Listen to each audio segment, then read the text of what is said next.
mm. Kila Jumapili magari mapya yanasimama mbele ya mlango. Mchungaji kaovaa suti wa designer. Tulichanga wiki iliyopita.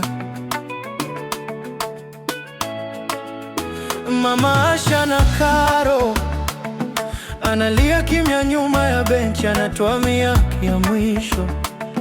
Anasema labda leo Mungu atasikia.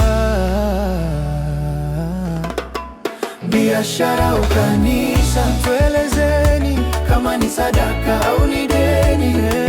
Mnasema hii ni ya Mungu, mtandaoni iko kwa nani? Hakuna akaunti imeandikwa Mungu wa mbinguni. Biashara au kanisa, tuelezeni maisha yenu mazuri, yetu mateso yasipungui.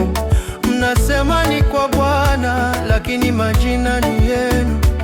Tusemeni ukweli, situcheze imani.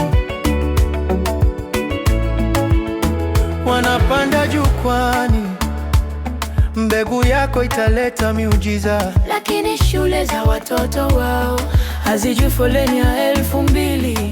Kijana anauza viazi, anatoa 10 yenye uchungu moyoni.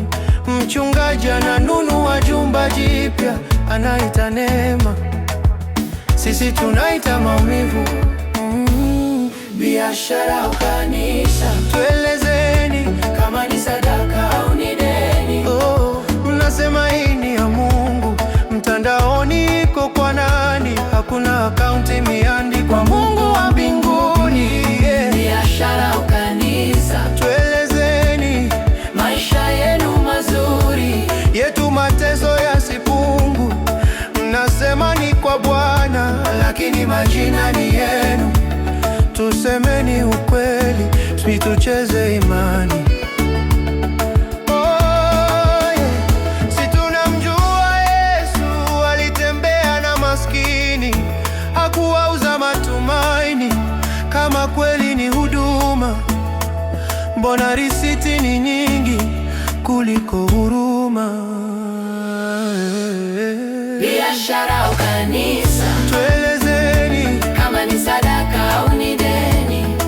Mnasema hii ni ya Mungu, mtandaoni iko kwa nani? Hakuna akaunti imeandikwa Mungu wa mbinguni. Biashara au kanisa, tuelezeni, tunataka imani yetu ibaki safi.